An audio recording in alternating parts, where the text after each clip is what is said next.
to see him. We're gonna wait a few minutes, man, and let everybody get on. Y'all gonna be surprised when I say what I'm gonna say, man. When y'all hear this, I want to be live when I say this. Let me see. I know everybody at work probably getting their kids right now on the West Coast, on the East Coast right now. They probably heading home. 3 hour difference, 5 o'clock, probably eating dinner and stuff like that, or getting ready to eat dinner. Shoot, across the world right now, what they probably sleep right now was about an 8 hour difference or so. Hey, what up with it? Hey, what up with it? Hey, what up with it? Norman by TKO by 8, man. I just got a text message from one of the homies. He was just like, yo, I got Norman. He's like, I got that country boy Norman. That boy he gonna bring it. He said he got a chip on his shoulder. I'm like, yeah, I see you. I see you. Hey, black coffee, no sugar. What's good? What's good? Yeah. Hey, some people didn't like that Team Bradley yesterday, man. They didn't like the Team Bradley reference to the community. Some people were saying, that's lame. The little youngins on here, the younger crowd, like the 20s, they was like, nah, we don't like that. And somebody was just like, Desert Storm or the Desert Storm community, So shoot, hey man, I'm gonna have to figure out a way because I'm seriously, I don't know what I'm doing on this joint, bro. To figure out a way to how to do a poll and come up with the community name, man. But hey, I got some information for y'all. Somebody was saying that Hiroka Andy is Andy Hiroka and that's that boy named Gary Antoine Russell. Yeah, I just got done eating. I was sitting there and I was studying. Y'all ready for what I'm about to tell y'all right now, man? We are fireman. Hey, how's the connection? Is the connection all right? Yeah. Yo, Tim, talk with Polly when his box well. Yeah, I know Polly won. Yeah, I know he won. I know he won. Yeah, y'all ready? Hey, look. Hey, check this out. Connection is cool. All right, cool. All right. Some of y'all got to get ready, man, because I know some of y'all going to disagree with me. Okay? But, Kid Dog, hey, man, come on, Foreman. Hey, come on, man. Stop stealing my stuff, man. Hey, Kendall, stop spinning my stuff, man. Hey, Kendall, let's stop. Hey, stop doing that, man. Hey, it is. It's about to be easy. Hiroka, Hiroka, man, he ain't never seen nothing like this. I'm letting y'all know right now. We can be all, hyped up about his knockout power and hyped up about, he beat Barroso and what Barroso did to Rolly and all this crap, man. We can be sitting there like, oh my God, he the next coming of Inoue. No, he not. No, he not. No, he not. No, he not, man. He about to meet a savage. That's what he about to meet. A savage. I'll tell you where he's dangerous. He's dangerous in the mid-range, right? When any fighter that enters that mid-range, man, gotta be very selective. All right. Be very selective on how you enter that mid-range, right? If you time it perfectly, you can catch him off. You can catch him slipping. He moved back in straight lines. I've been scouring for video. Straight lines. This dude moves straight back. You know what I'm saying? And the pressure guy, like a Russell, gonna follow him out. Another thing, he drops his hands a lot. He's chinning straight up in the air too, like this. He gonna get clipped. He gonna get clipped. He might get stopped. Japanese fighters, man. You know what I'm saying? Let me give them respect. Those guys will go out with honor. They will try their absolute best. They ain't no quit in them. They got dog in them, right? But I'm telling y'all, he can get clipped. And when he get clipped and he feel that power and that speed, right? And that IQ coming from Gary Antoine Russell, man, he gonna be in a different world. I'm serious. He ain't never seen nothing like this. I be seeing those little jabronis he be facing and be sparring over there. He be toying and playing with those guys. He ain't gonna be able to play. He ain't gonna be able to play the way he's playing with those guys out there. Now, if Gary gets caught coming in mid-range and he catches them with one of those awkward shots, because he do got some damn good timing. He do got some good timing. You know what I'm saying? He got a nice check right hook. I mean, that right hook come hard and fast, right? He got a nice uppercut too he can lift you up with. You know what I'm saying? But the dude gets hit with jabs. You know, you jab him. I mean, shit, Gary got a great jab. Great jab. You know, follow behind combinations. You get in the inside of him, man, he gonna rip this dude to pieces, man. I promise y'all. It's gonna be easier than y'all think it's gonna be. You know, Gary's already seen something like this. You know, wasn't Pollo something similar to this? Pollo or Pueblo or whatever the hell you call his name? Yeah, yeah, similar to this. But he experienced, man. I'm telling you. Yeah, Gary Robot smothers his work. Yeah, I hear you, Matt. But I'm telling you right now, I promise you, Matt. I hear you. Yes, you right. You right. But I went back and I watched Gary when he lost. And then I went back and I watched him against Valenzuela, right? So against Valenzuela, he stopped a lot of that, Matt.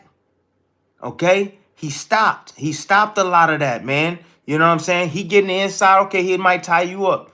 But he's leaving himself a little bit of space to be able to work those hands on the inside, man. He's shorting those shots up. He's going to the body. He's shooting uppercuts up the middle. Like, he a lot more cerebral than I thought he was, Matty. I'm telling you. He changed that a little bit. You know what I'm saying? But this is the thing. You don't let this dude, you know what I'm saying, breathe.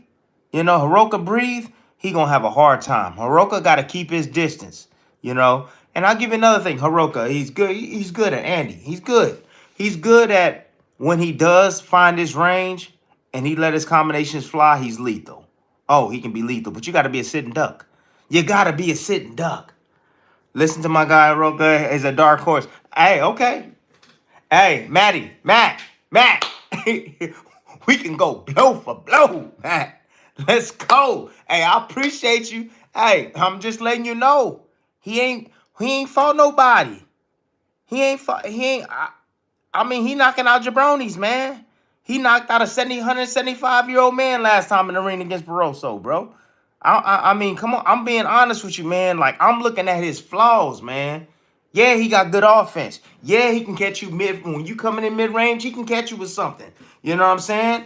He active. Yes, he active at mid-range. When somebody's entering, oh, he's active. Decent jab. He got one of those jabs where he stabs in and gets back out. Stabs in and get back out. So that way he can invite you, keep his space to be able to hit you with a counter on the way in. But if he don't land something and hurt Gary Antoine, if Gary, you know what I'm saying, keep fainting him and stuff like that, and attack at the right time, he gonna catch this dude off. I mean, telling you, he gonna catch him off balance, because when he's moving out and trying to get distance, he gonna catch him. His hands are down.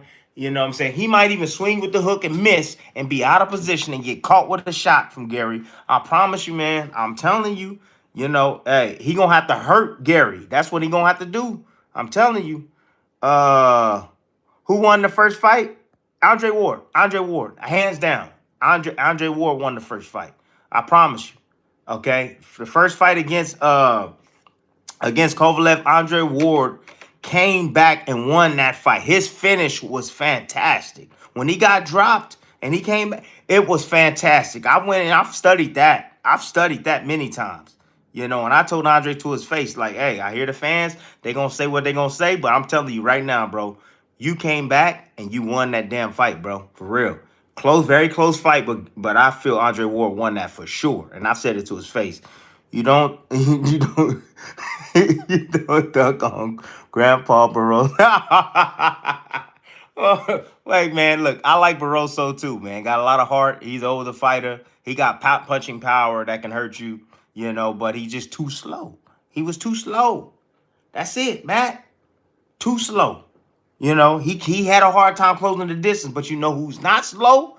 That speed, that quickness, that IQ, that punching power, Gary Antoine Russell. Okay. Now again, if he got a beard, because if he get caught coming in, he can be hurt. Absolutely. This dude can punch, man. But Other than that, that pressure, that constant pace, he gonna have this dude on his skates all night, man. And he gonna make him pay for his mistakes. I promise you that, brother. So he's like, you don't do it. That's hilarious. Oh man. Devin Norman pick. I'm gonna tell y'all the last week when on the weigh-ins, I'm gonna let y'all know. I'm not gonna tell you my pick right now. So right now, right now, unofficially, I'm going with Norman. I've already said that. I've already stated that. I'm going with Norman. All right. But things can change. You know what I'm saying? Depending on what I see, depending on what I'm hearing, because like stuff don't come out until like the last week, man. Like you got to see these guys on the scale, and we can have an early pick, and then we might change our mind. We might go like, man, nah, this happened, or that might have happened. You know what I'm saying? Or we hear about certain things that happen. You know, we hearing about the spawn partners right now. That's the biggest topic right now. You know, on YouTube. Oh, such and such said that if he gets past the jab, you know, he home free. Who said that? Who said that on the channel already? I have. I've said that. I said the jab. If you can avoid the jab, you home free. You get past that jab, you home free. You know what I'm saying? I said that. The sparring partner said the same thing I said, right? So I'm just saying. Anyways, anything with Top Rank? I haven't heard anything from TR, man. Nothing yet. I won't hear anything until the beginning of the year. So, you know, I ain't gonna lie, I do miss him, man, for real. Was the rematch last let's see, what's hold on. The last matchup you knew for certain the A side was gonna lose. I knew Roach was gonna work Davis, but everyone called me dumb. Ha! That's true. That's true. Hey, look, I thought this is what I thought about that What's thing fight. You absolutely right. People thought I was dumb when I was picking Crawford to beat Canelo. All right, you knew something that everyone else didn't know. You know what I'm saying? The only reason why I picked um uh Tank in that fight. The only reason why I picked Tank in that fight was because I thought Tank was going to take it to Roach. That's what I thought. All right. But Roach came in and had a solid ass game plan. Roach came in was like, I'm standing my ground. I'm not afraid of your power. I'm gonna step to you. Okay. The last time I seen Tank, right, in frantic mode or where he had to make adjustments is when he fought against Pitbull Cruz, right? Pitbull Cruz kept coming forward, was aggressive, you know what I'm saying, was able to take his power, you know what I mean? And I could see a difference, a slight difference. And then Tank, of course, hurt his hand, but he showed that he had levels and he boxed him, you know what I mean? He was catching him and, you know, catching him with shots and stuff like that, catching him coming in, timing his ass on the way in. But I'm just saying, that was the first time that I actually seen Tank, and I said to myself, he's not as tough as I think he is. Or everyone thinks he is. And you can go back and you can quote me. You can quote. I was quoted on that saying that. I was just like, he's not as gangster as everybody think he is. You know what I'm saying? Like, and that's why I always felt like if I fought him, I would beat him because I had toughness, I had grit. Right? I won't let him have his way.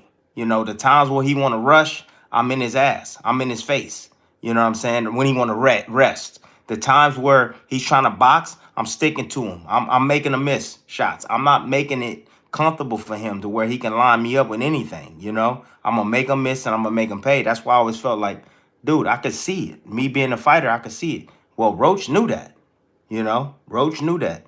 But you saying this, Maddie, you saying this because you saying what I just said about your boy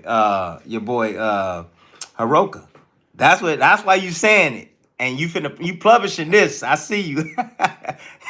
Take a screenshot of this. Take a screenshot so if something goes wrong and you can come back and be like, I told you, champ.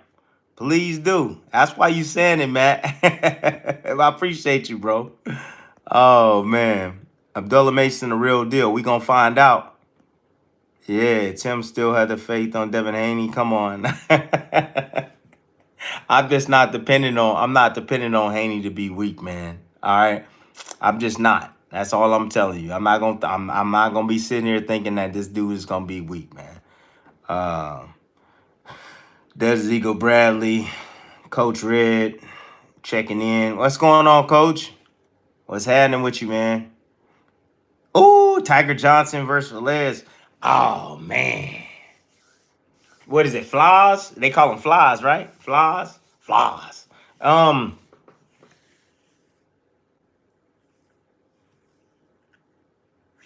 that's a tough one. Damn. You know what? I gotta look at some film, man. I know Flaws is man, is a savage, bro. And I think Flies was one of those guys that gave it to one of them. What them boys from Top Rank? That beat him. Damn, was it who did Flaws fight from the Top Rank stable? Man, I forget his name. He's a young guy. He might have beat him. However, Tiger Johnson gonna lose the Fly.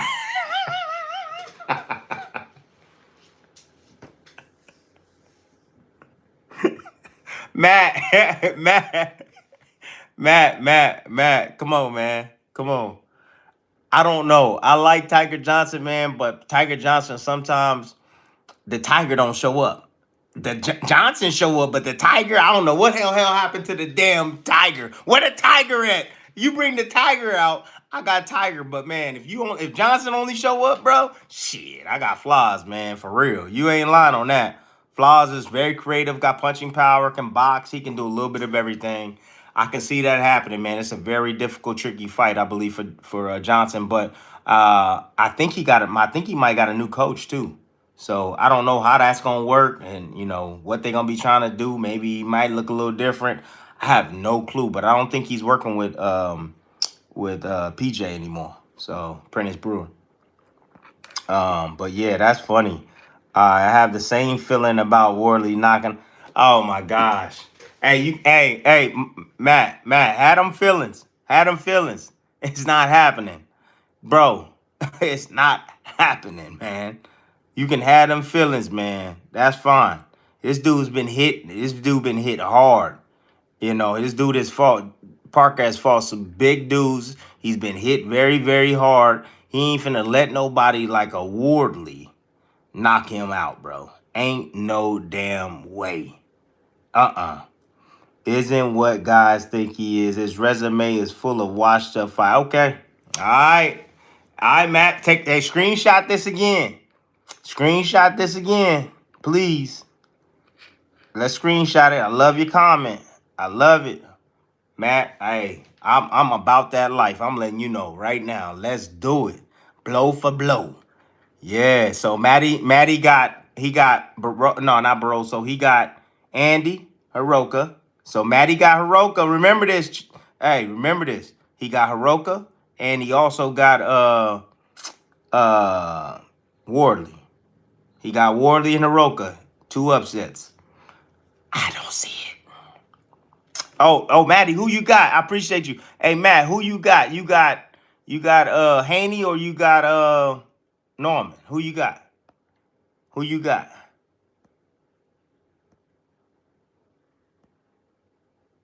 I appreciate this, baby. I thank you so much. Love the stream, but Tim, you ever feel like getting back in the ring? Appreciate you. Ah, do I ever feel like getting? I appreciate you, man. Yeah, sometimes I ain't gonna lie. Sometimes I do feel like getting back in the ring. I'm not gonna lie. But you know, I don't. I don't do it. Like if I'm gonna do something, it's probably gonna be an exhibition.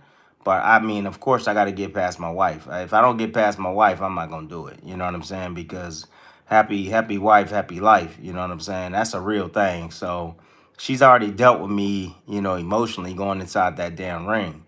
So I can't be, you know what I mean, just thinking about me. I got to think about her feelings, her emotions, right? Because she the one that got to live with this, and she know when I black out, I black out. Like when I'm training, like yeah, I'm a different person altogether, and I'm not saying I'm not fun to be around, but I'm not like I'm physically here, but I'm mentally I'm gone. I'm gone.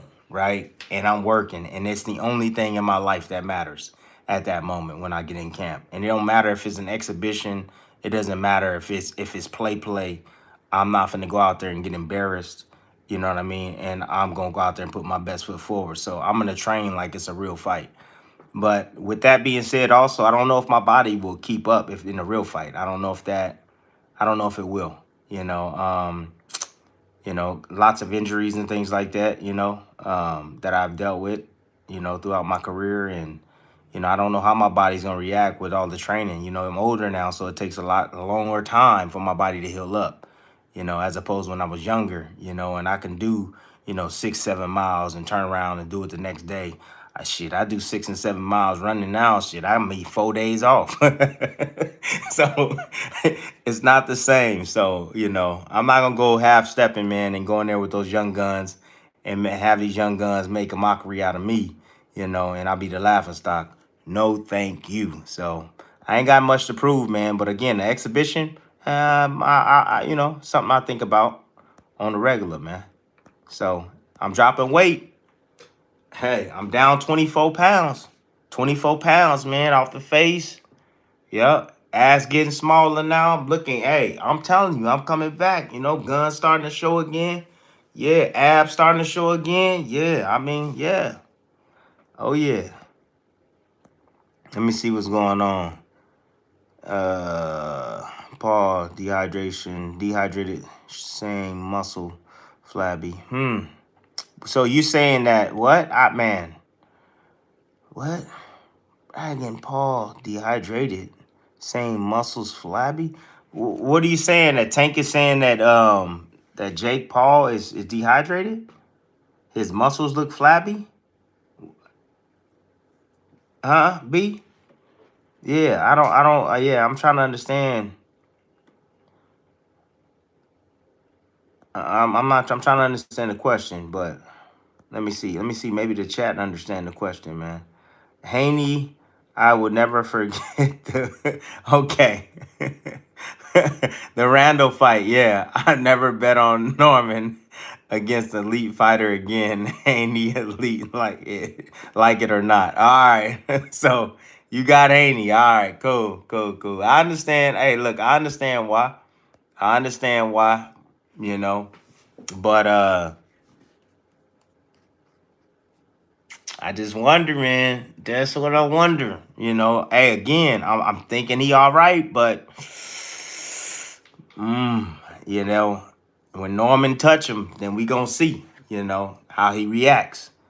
And if he reacts cool, and if he's like, I'm here, and he takes it, and he like, I'm here to win it all, that's one thing about Haney. He's competitive.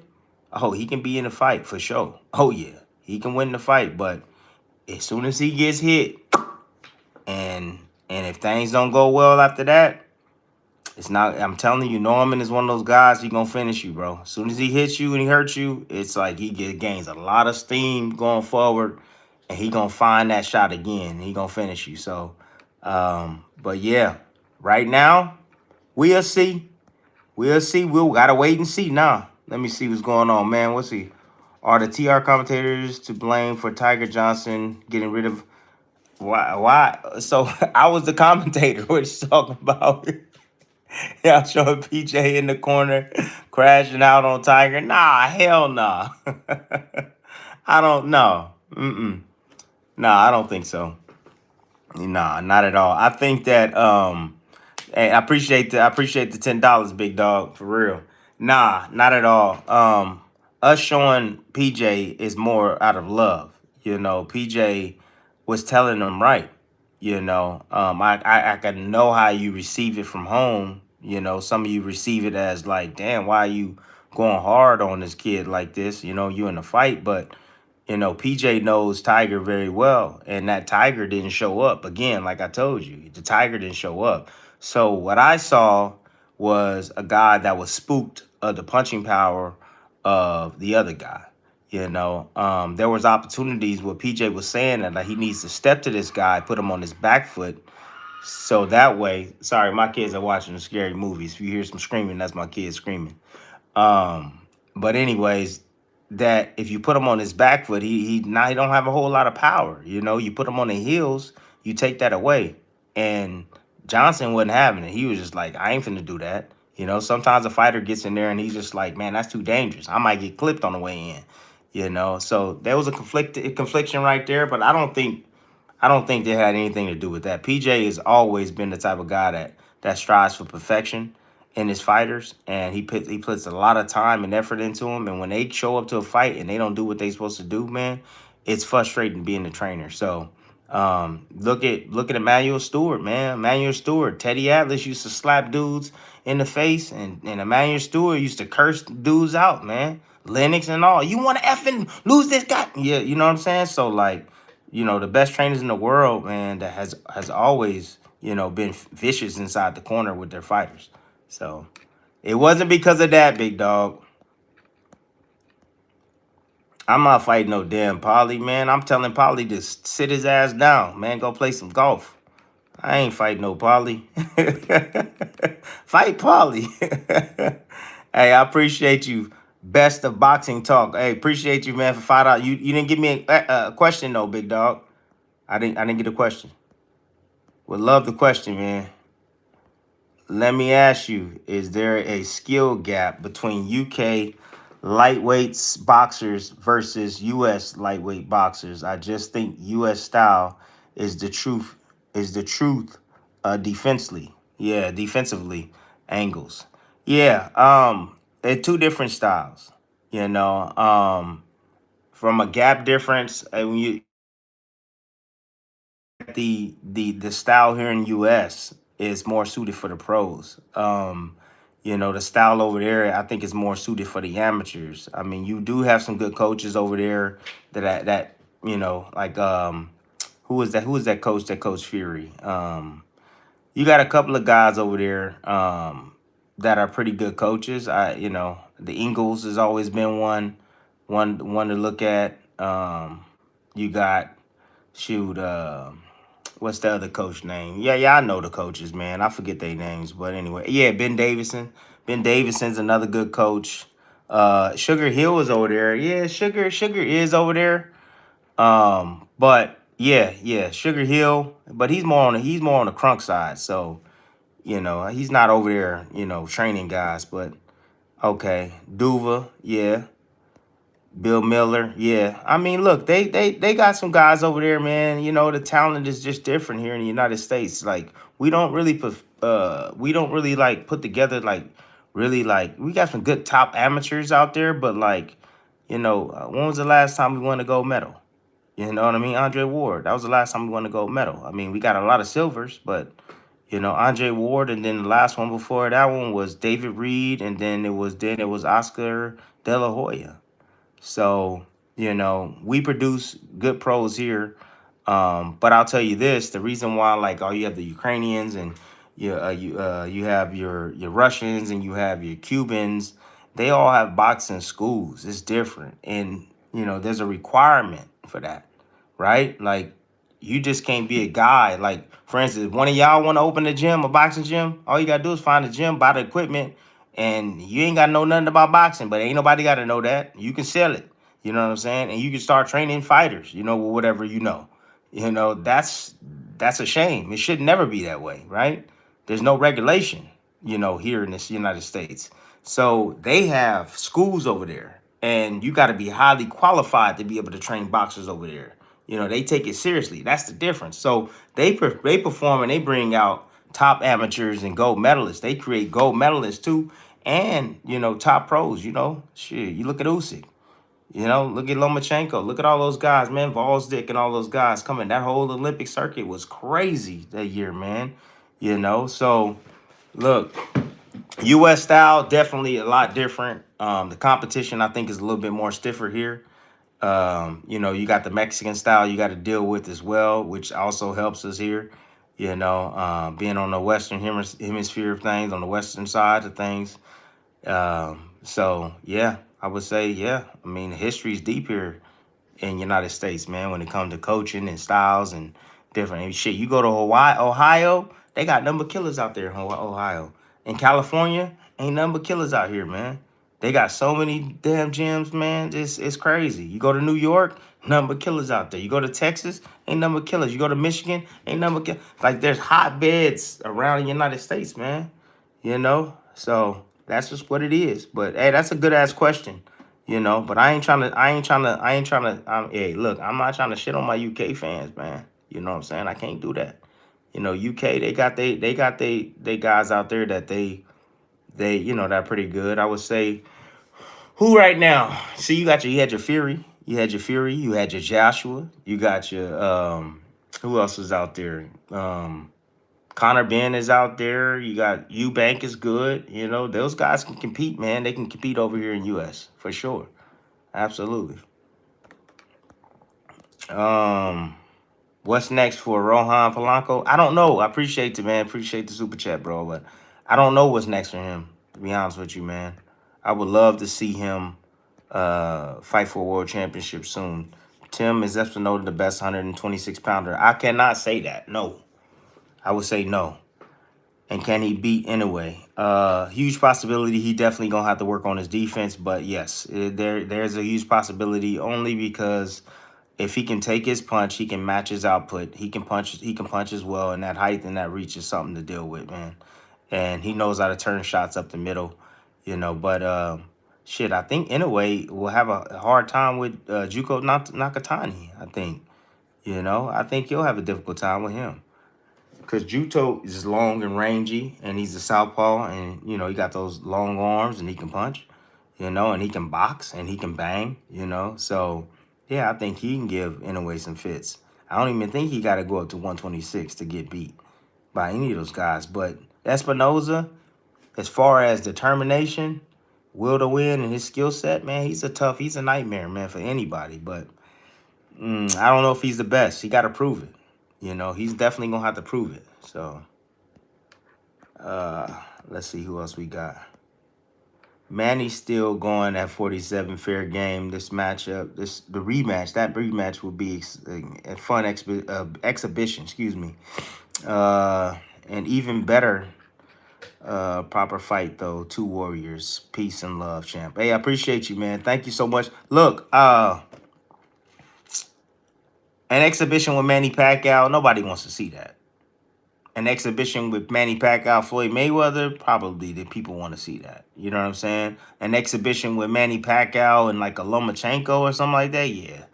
That's suiting. An exhibition between me and Floyd, I think people will want to see that for real because we know that's always been in my imagination. Could some of the people might be, you know, thinking about that matchup, man. But yeah, Manny's 47 years old. He's still feeling young. He's still confident. You know, he still believes in himself, and he got that desire, that hunger. And you know, as long as his body hold up, he gonna be able to compete, man. That's just what it is. I'm expecting Manny in his next performance to be a lot better than he was this last time around. I'm expecting him to be a lot better.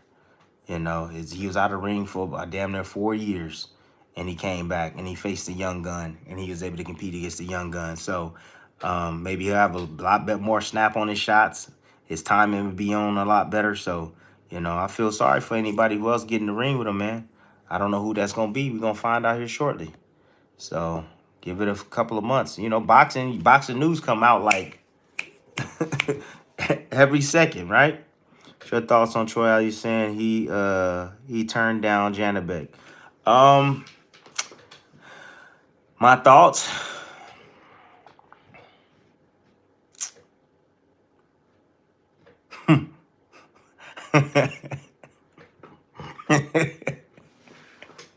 I'm trying to be nice, man.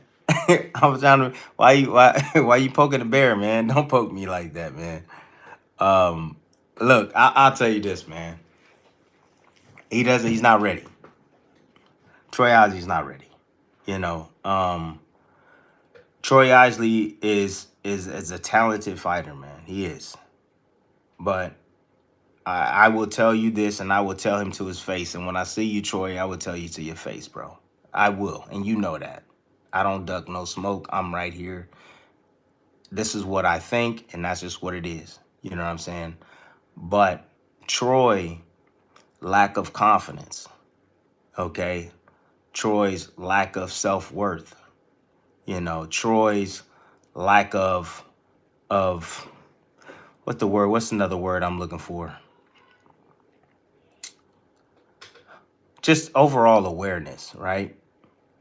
That's just the biggest issue with him. So Troy can look spectacular in the gym, spectacular. Come out in the fight and look dull as hell, right? It's like when the gym work doesn't transition into the bright lights under the pressure. It's like he loses. He has so much self doubt, right? And he doesn't even realize how good he can be, and that's an issue. So that's what I believe with Troy, and so that's why he didn't take the fight, because he didn't believe he can win the fight. You know, maybe the money wasn't right, right? Maybe they're offering him 75,000 or 150,000 to get in there, and he's like, I'm not ready. Maybe that was the reason why. So, but I haven't heard of this. I'm taking your word on it, and I'm speaking on it. But look, as soon as Troy can get stronger mentally, man, he gonna take off. He got some good toughness to him. He got some boxing skills.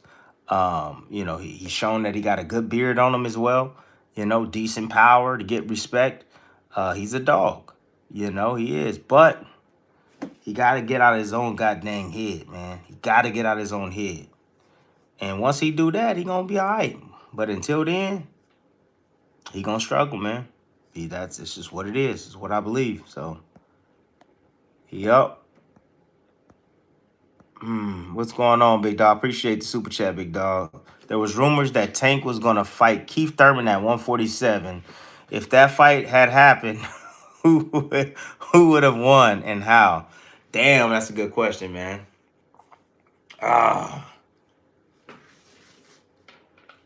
I think Keith Thurman is too. I think Keith Thurman is too big for Tank. I think he's too big, too athletic, too strong, probably a little bit too smart, and punches way too hard for Tank. I think Keith will play the little game with him, tic-tac-toe with him, you go, I go. He'll play the little game with him, but when push comes to shove, I think Keith will step on the gas. He's good enough to get out of range, and change up his rhythm and not get caught with the big shot. Shoot, has Keith Thurman been down before? Have anybody ever seen? I'm trying to remember. Has Keith ever been down? I don't remember. Maybe he's been hurt. I've seen him hurt several times, and that was to the body, but I've never seen Keith go down. Not at all.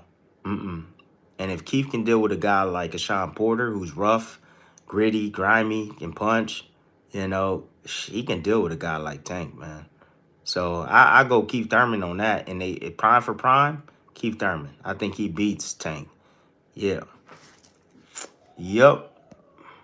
Tank's problem is that he don't throw enough punches. All right. He's very selective, and sometimes that can work against you, right? You run out of time. Okay? Guys can pile up points on him. You can't do that with a Keith Thurman, man. He'll hold on to that lead, right? You ain't gonna catch him. You ain't gonna hurt him, right? There's a guy that got a beard on him, and he's smart. So a lot of times you look at Tank's fights,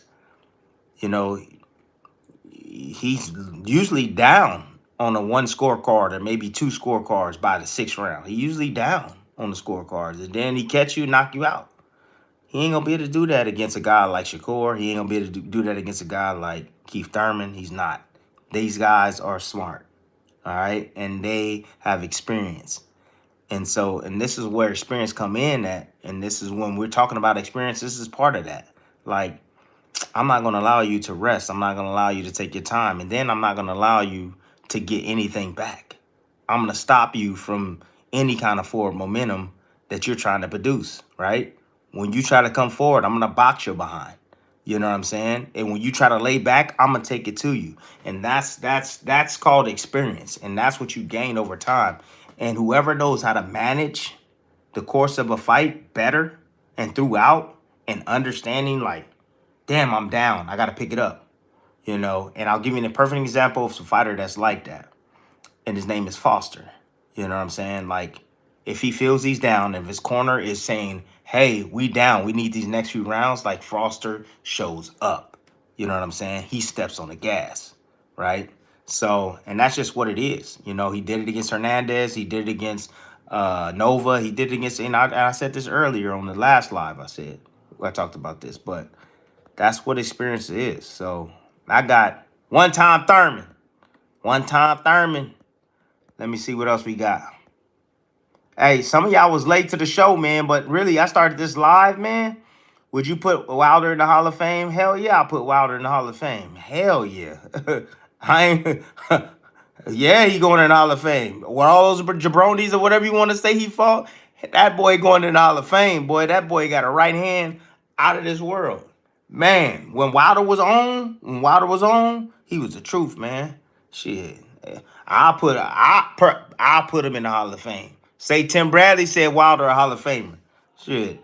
Fury, Hall of Famer. You know, Joshua, Hall of Famer. You know what I'm saying? Shoot, I'll be having everybody in the Hall of Fame, man. So, yeah, but that guy, I believe, is a Hall of Famer, for sure. He belongs in there, man. He will be remembered forever, in my opinion. Shit. When we talk about power, who name gonna get brought up in the future? 20 years, 30 years from now, 40 years from now, we're gonna say, remember that dude Wilder? Shit. That's what we're gonna remember. I'm gonna remember Wilder. Yeah, that boy had a right hand out of this world. So let me see. Let's get to this. But hey, if you knew, just chiming in, man. I appreciate you. One of the best analysts in the game. I appreciate you, baby. Thank you. Appreciate you. PC in the house. I appreciate you, B. But yeah. So we was talking about at the beginning of this. If you just, I came on to talk about this Andy Hiroka versus Gary Antoine Russell, and a lot of people, my guy Matt don't believe me, but I think it's gonna be an easier fight than what people think it's gonna be for Gary Antoine Russell. Okay, I think Hiroka is being hyped up to be this killer, and I'm like, okay, I'm looking at his skills. I see he got good counterpunching. I see he got good power. All right, and I'm looking at him, I'm like, okay, he can be a little bit of sore thumb. He knows how to keep his distance. He got a decent jab, got a good check hook. You know what I'm saying? Likes to turn the corner sometimes, but damn, look at his defense. His defense is trash. He don't even move his head. His chin is straight up in the air. So I'm looking at the fundamentals, and I'm saying, you can't hide that. You can't hide that from me. When I see that, I'm like, chin up in the air. He's swinging like this, left hand, right hand down, or left hand. Can't hide that. No. Gary Antoine Russell got better fundamentals than that. Right? He put that pressure on you, put those combinations on you. He got punching power too. He got hand speed. He got a good jab as well. Yeah. He gonna be able to close that distance on this guy. And if this guy can't keep his distance, he gonna have a hard time with Gary Antoine Russell. He is. So, you know, that's what I think. I think I got Gary Antoine Russell with the win, or maybe even a knockout, man. He gonna put this dude on the canvas because his defense isn't that great. Whereas Gary Antoine Russell, can he get caught coming in? Yeah, he could. He can get clipped with an uppercut. I've seen him get clipped with shots as he's tucked up in that high guard and shots come in around his guard. Yeah, I've seen him get hurt. But that's the only way Hiroka gonna get it. He gonna have to stop him.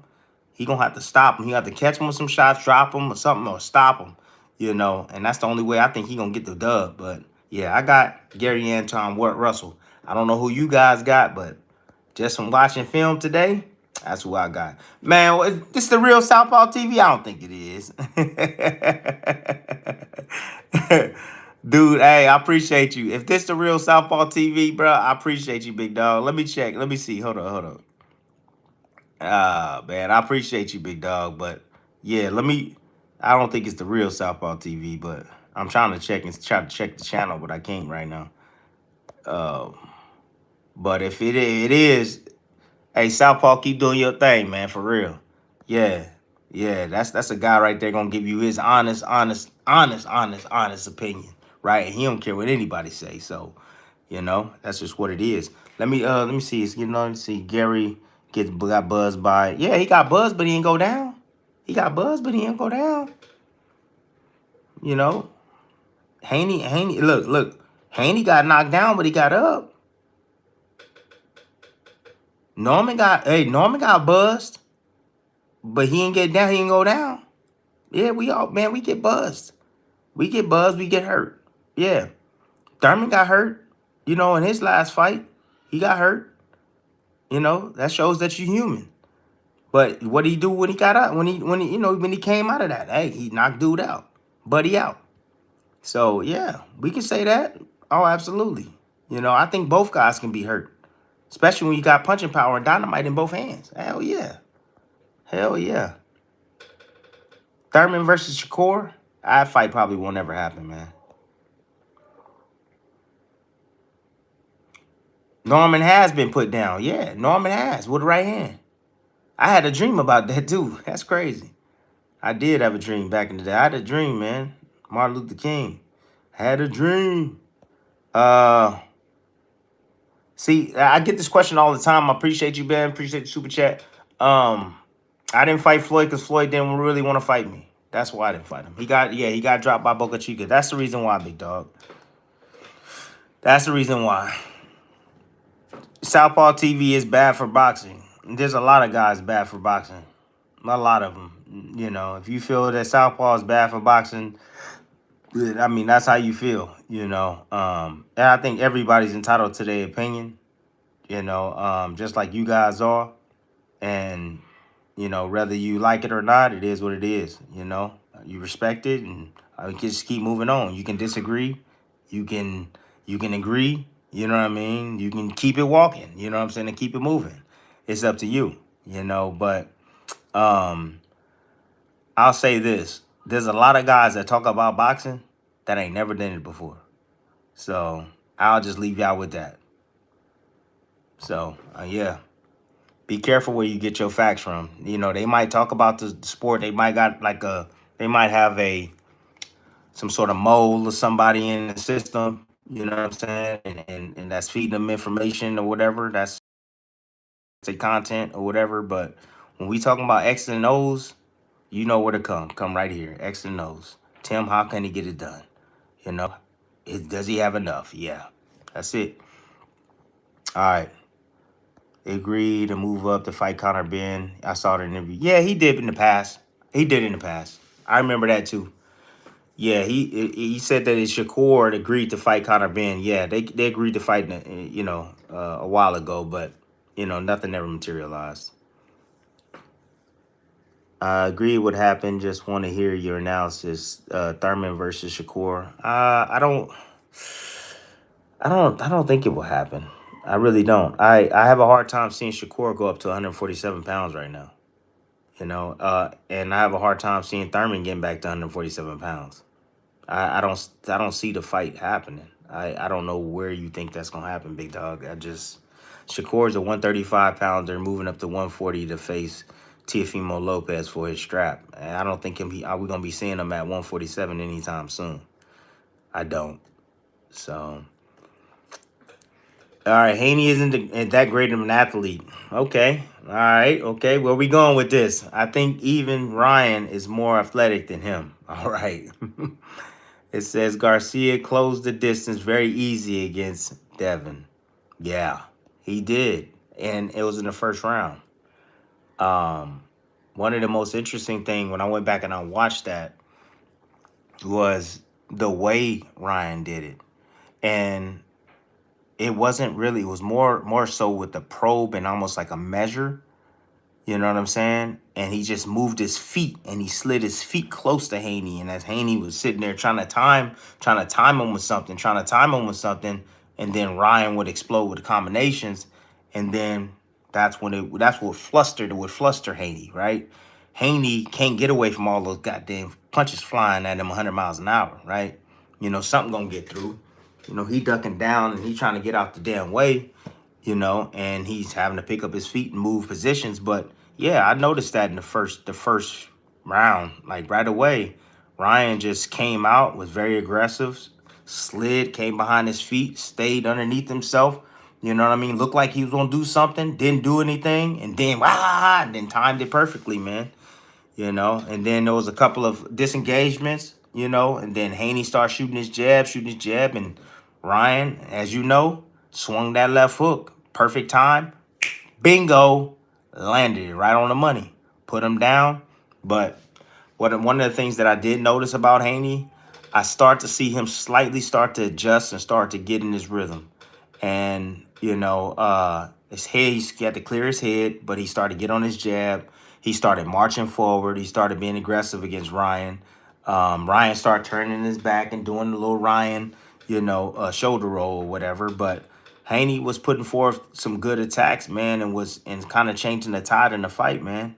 You know, until Ryan would catch him again with that left hook, because Ryan would set it up. So it was the second knockdown, the second punch that he hit him with. It was more so set up. I was watching it the other day. See, correct me if I'm wrong, but Ryan, what he did was he led with a hook, then he led with another hook, and then I think, shit. So he led with two hooks.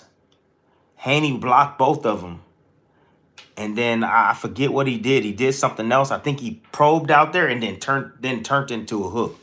So, I mean, Ryan was able to set him up for that shot. And that's Ryan's kill shot, man. Ryan knows how to land that shot on everybody besides Rolly. besides Rolly. so, but I hear you, man. Yeah. I think Haney, look, man, I just remember what Lomachenko said. Lomachenko said that Haney sucks, man. And Loma's not one of those guys that blow smoke.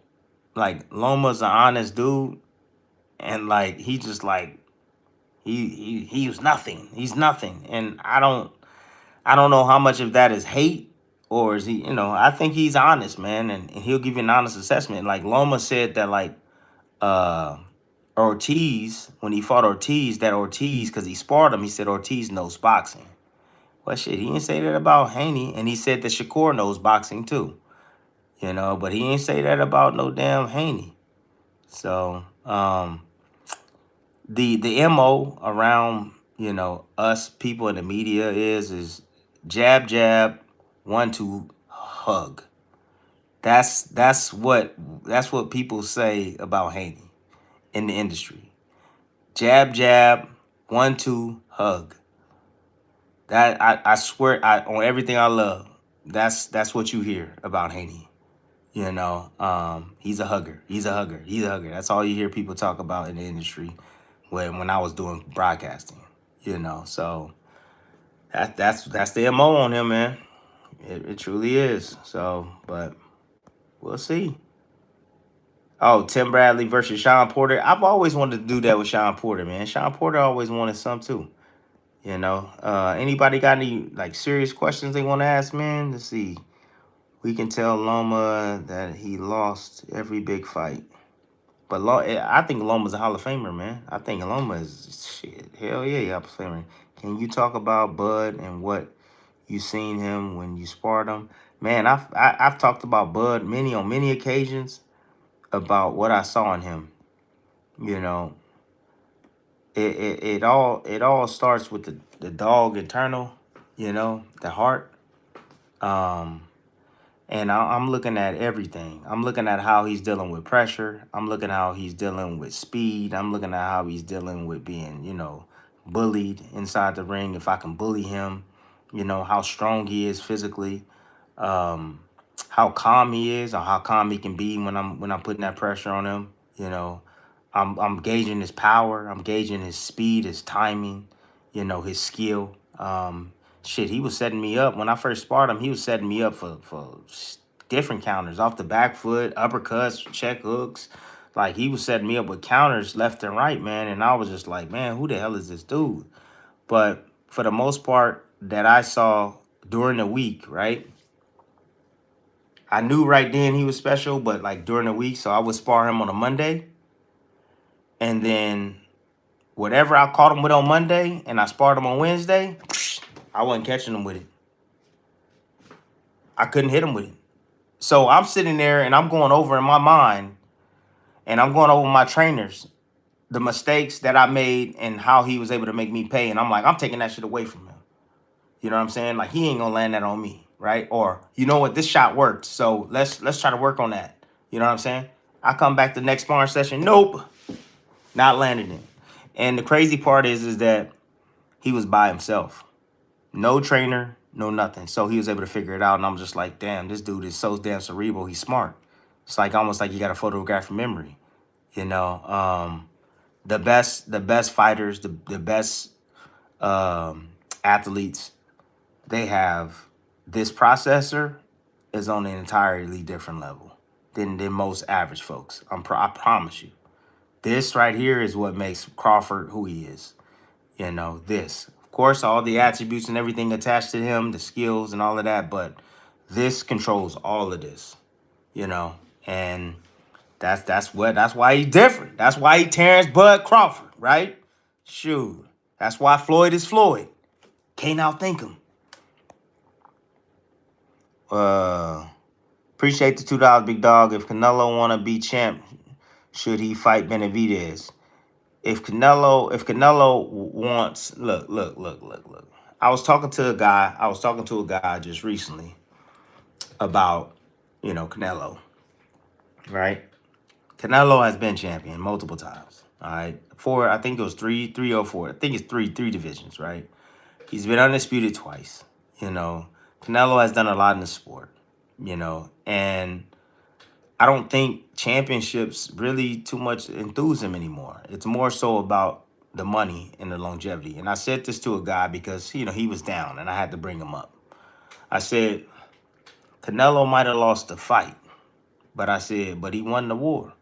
I said, you think Canelo give a damn about where you put him in the history of Mexican greats or whatever? Canelo knows that he's going to be remembered pretty much through the history of the sport. He's going to be talked about through the history of the sport. He knows that already, Rather you have him number one as a Mexican great, 2, 3, 10, that doesn't matter. Canelo, he's won all those championships. Yeah, he has the most championships out of any Mexican fighter in the history of the sport. More than any Mexican fighter in the history of the sport. And he's made the most money in the history of all the Mexican fighters in the history of the sport. So I'm saying, did he lose? Did he really lose? Okay, he lost the fight. But I'm like, his family is set for generations after generations after generations. Yeah, he lost to Crawford. But he got paid a ton of money, man, to fight Crawford. And his family's going to eat, and their family and his family. And it's going to go on for generations, man. So, Canelo, if he wants to fight for a world championship, come back, that's fine. If he don't want to leave out like this, that's fine. But I don't think, to be honest with you, he can retire tomorrow and be good. He's done enough in the sport. First ballot Hall of Famer. That's just what it is. So that's what I think. But to answer your question, I don't know if Canelo even cares about respect anymore. I don't think he cares about that anymore. But if he was to fight Benavidez, I think a lot of people would appreciate him, man. I really do. And I think a lot of people would change their tune, win, lose, or draw, if he was to fight Benavidez. I'll say that. Yeah, that's for sure. I'll tell you another thing I thought about. So you remember back in the days when Chavez Wright was older and he fought against, who did he fight against? De La Hoya. He passed the torch, right? De La Hoya. We've had fighters in the same race pass the torch to other fighters of the same race. The craziest thing to me is that even back in the days when we had Tyson Fury and Anthony Joshua, I don't understand why the hell we couldn't get a super match between those two guys, English guys, one. But like I said, you had Chavez that passed the torch to Chavez passed the torch to De La Hoya, but then Canelo had an opportunity to pass the torch to his brother, Benavidez, but he didn't because of pride. but then he passed it to Crawford though. That's crazy to me, man. I don't know if y'all ever thought about that, but I'm just like, shouldn't if he had fought Benavidez, it would have been better just period in general for the culture, right? Like if he would just pass the torch to the next one up, right? But now Crawford got it. He passed the torch right to Terrence Crawford. You know, it's crazy to me. But anyways, I don't know. I think like that sometimes. I'm just going like, man, throughout history, most of the times, guys pass the torch to their people. You know. Anyways, I don't know. I don't know what y'all think about that, but that's just what I think. All right. Should Spence retire, and would you put him in the Hall of Fame? I got Spence as a Hall of Famer. Hell yeah, Spence is a Hall of Famer. Yeah. 3-time world champion. Yeah, fought against all the best out there. Reigned for over 6 or 7 years or something like that, being a champion. Oh yeah. I'll put him in there. Oh yeah. Absolutely. Spence will be in the Hall of Fame for sure. And retire, it's all up to him. Between the car accident, man, and boxing, yeah, these guys can do whatever the hell they want to do. They gonna do what they gonna do, and that's fine. Do what you gonna do. All right. But if you're healthy enough to do it, then do it. If you're not, please just retire. You got money, big dog. Desert Storm, can you give a breakdown for Floyd to win against Crawford, vice versa? I would give Mayweather the edge, but Bud has a brilliant mind. Ha! Hey, JW, man, check this out, bro. Look, I'm a little biased towards Crawford, okay? So that's just what it is. The punch that I see most landing from Floyd is a right hand. That's that against Crawford, the right hand. But as soon as Crawford figures that out, you know, I have a hard time seeing what Floyd is going to do once Crawford figures that out, right? Once he gauges that distance, once he gauges and starts to time it and starts getting underneath it and start countering Floyd. For me, I think that Floyd had an advantage over a lot of the guys that he faced because he had the reach advantage most of the time, in his fights. He definitely had the quickness and the speed. And it was guys that were quick, are the ones that gave him the most trouble. I think Crawford is quick enough, and have the longer reach and has punching power to give Floyd and bag up Floyd in spots, and catch Floyd and make him uncomfortable. I think guys that pressure Floyd has given him issues, like a Marcos Madonna, and Castillo's of the world. I've seen Chop, a southpaw, chop and hurt Floyd. I've seen guys like Zab Judah, from the outside that don't have the skill set that Crawford has. I seen them catch Floyd with shots. I even saw old ass, Mosley sting and hurt Floyd. Give it to Floyd. Floyd had a killer beard, on him, and he worked harder than anybody in the game. But I'm just saying, I see subtle things that I could take from each fight, all these fights, and say, well, Crawford can do that. Crawford can do this. Crawford can do that. So that's just what it is. I know Floyd has those reflexes and that defense, and that could make things interesting for Crawford and hard for Crawford. But timing beats all of that, man. And Crawford has shown that he got some of the best timing in the sport. He's one of the best counterpunchers that I've ever seen. He hits you from odd angles. He can press coming forward, and set up shots. He can even fight off the back foot and set up shots. So, I've seen Floyd lunge with his right hand, Yeah, he'll duck down low, but I've seen him lunge with shots, and I think Crawford will be right there to make him pay for shots because, again, he got the longer reach. He has really good timing, and he has a damn good high IQ, and he got a lot of dog in him. So if push come to shove, if Floyd, attempts to try to outbox him, I see Crawford going to walk his ass down and make his ass fight, and that's it. And Crawford got the bigger guns. Make him fight. That's it. And do it smartly. So that's what I think about the Floyd fight, man. I just think that Crawford has everything it takes to be able to take Floyd's best attributes away from him, man, including his damn feet. By closing the distance on him. That's it. But that's what I think, big dog. I mean, if I look at more film, I can, break it down, but that's just off the top of my head and what I'm thinking. I appreciate the super chat for real, man. But I got Crawford, man, maybe even by stoppage against Floyd. You know, I feel like certain guys, Floyd was Floyd. Floyd was a tremendous fighter. Now I'm not taking nothing away from him, but there was like certain guys towards the back end of Floyd's career, he would take them and fight them once he saw something that he can expose. You know what I'm saying? I don't think he sees something that he can expose from Crawford other than the right hand. Other than that, you know what I'm saying? That's just what it is. So, but I don't see much anything else. I don't see much of anything else because even Floyd's jab. I mean, Crawford's go fighter southpaw. Even Floyd's jab, Crawford gonna stay on top of that joint. He gonna stay right on top of it. He ain't gonna let Floyd use that jab. And Floyd can try to come underneath. Crawford knows all those tricks. Nope, you're not getting there. Damn, didn't y'all just recently see Crawford in some kind of like samurai sword class? And I don't know if that was an instructor or whoever the hell he was going against. But did you see him body that dude?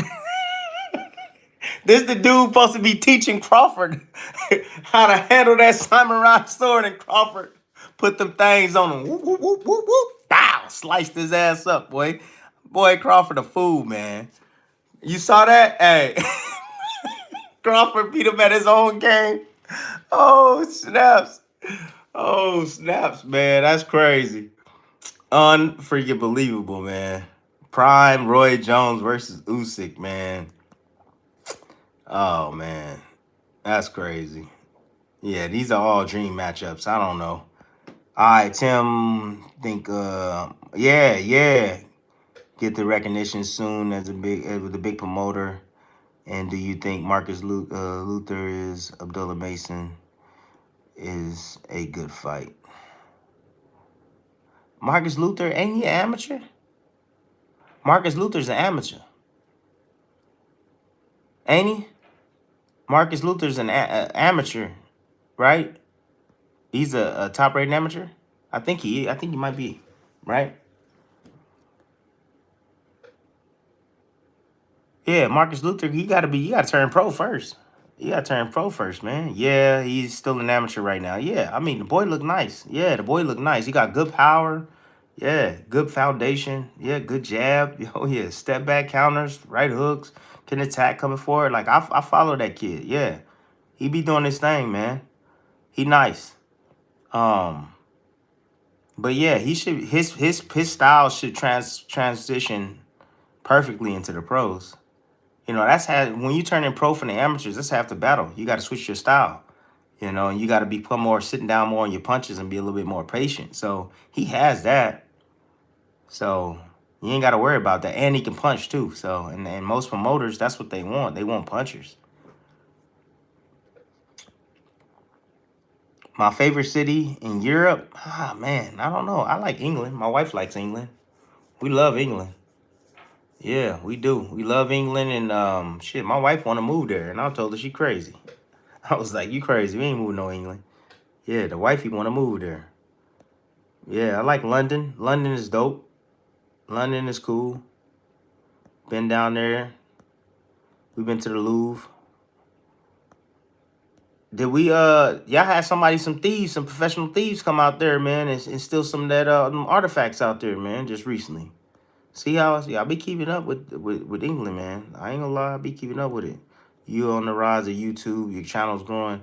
Yeah, you know what, man? A lot of people's like, hey man, you should be at 100,000. This and I'm like, man, I want the right fans. I don't want the, you know what I'm saying? I don't want the ones that just tap the subscribe button just to tap it and don't come watch the videos. I want people that actually watch the videos, man. That's what I want. I just don't want just the subscriber just be the follow just to follow. Like, come watch the videos, bro. Come learn. You know what I'm saying? Come consult with your boy. I'm heavy in the comments section. Heavy in the comments section. You know what I'm saying? So, I'm getting ideas from you guys. You guys are doing a great job in the comments section and leaving, leaving me comments and stuff, man. And I hear you. And some of you guys are asking for certain videos and stuff. So like, look, I'm here to give y'all what y'all want, right? As far as the podcast go, I understand you guys want a podcast, but right now, in the next few months, man, things can change. So I don't want to be doing a podcast, have it popping and have it going, and then like now I got to turn away from it, and then I leave all of y'all hanging. You know what I'm saying? So if I go all in on this, if I don't get a job next year and I go all in, and I'll go all in, I'll start a podcast. But until then, I gotta wait. I gotta wait. So this is what it's gonna be right now. So I'm trying to jump on these lives as much as possible. So now, so a lot of the fans been asking, for me to do some lives, right? That's it. So that's why I'm here. Hey, appreciate you, G. Thank you, Doug. This says if Morrell dropped to 168, can he shake up the division? Morrell, I thought Morrell was at 168 already. I thought Morrell was at 168. But now he's at 175. He's kind of he's outgrown the weight class, or he just got sick and tired of it being stale, and he wasn't gonna never fight for a world championship because Canelo Alvarez had those belts on lock. Canelo was picking and choosing a lot of the guys and was going around certain guys at 168. So Morrell is one of them, but I can understand a little bit why, because Morrell didn't have a whole lot of experience and have a whole lot of fights. So, and he's also dangerous at the same damn time. But 168, yeah, I think they need more boxer punchers there. Absolutely, they need more boxer punchers there, and I think he can shake it up. I mean, you saw what Billy did the last time inside the ring. Nestor was putting them things on him. I thought Nestor won the fight. I thought, that's my honest opinion. I thought Nestor won the fight. One of the things that Nestor didn't do though during the fight, as I was watching it, was that he was pushing off, and I can't believe the referee was allowing him to push off that much. And he was pushing off, but he was like pushing off and disengaging, but he wasn't coming right back with nothing. Like, why did you create the space to begin with? You created the space to be able to let your hands go. So, like, if you're going to push off, catch him as he's trying to reset his feet or reset to get into range. And he never did that. And I'm just like, what the hell? Come on. You know what I'm saying? Like, punch after you push him off. Punch. That's why you created space for yourself. But I guess it was just to create space so he can breathe for a second. But I thought Nestor won that fight, man. But I wouldn't mind seeing like Billy fight against Morrell. Shit, come on. I wouldn't mind seeing that at all. That'd be fireworks, man. Yeah. Even Nestor against him. Or Pacheco. Pacheco's on the rise too. So, I mean, yeah, I think he'll be a great addition, and he could shake up the division there, man. So, that's what I think. Let's see, what else we got? Anything else? Anyways, I've been on this joint for a minute, man. I just wanted to just touch base, chime in with you guys, man. You said Martinez lost the fight? I don't think so. I didn't think he lost the fight. I thought he won. Yeah.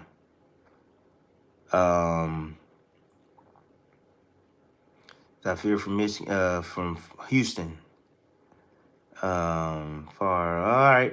Hold on. He's an amateur, 2 top 10 rankings, just winning nationals might get some notice. Look. I'm gonna tell you something. Any guy in the amateurs that is top and nationally recognized, all the top promoters they know. They send guys there. All right, they send guys to these national championships. You know what I'm saying? They sitting back in the cut and they analyzing these young fighters and they putting their name down. You know what I mean? So I talked to some matchmakers and they know. They hear a lot of these guys' names, and it's what they're looking for. They're looking for talent, fresh new talent. A lot of you guys, a lot of these amateurs, y'all better be careful, man, signing with that TKO, man. Y'all gonna sign y'all life away with that TKO stuff. I'm telling y'all, y'all gonna be that TKO stuff, man. I'm telling you, trash, bro. All right, who wins prime Manny Pacquiao versus Crawford? That's a tough ass fight, but I gotta go with Crawford. Told you I'm biased, B. I'm biased in the sense I got Crawford. I just think that Crawford is a back foot, very good back foot counterpuncher, and he'll be able to time Manny Pacquiao on his way in. And he hits hard enough to get the respect. So I would say Crawford, but it won't be easy because Manny understands and knows how to like change up his rhythm. And Manny has one of those fastest first steps that I've ever encountered in my entire career. Yes. Yes. So that's just what it is. Omar, shut up, sit back and be relaxed, my boy. Car salesman.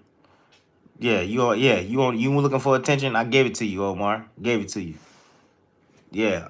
I ain't nobody ducking yo question. Yeah. Send a super chat. Send a super chat. You want your question answered. Yeah, Omar is a fan of the channel, but he be trying to push my buttons all the time. I'm giving him some recognition so he can feel better. Yep.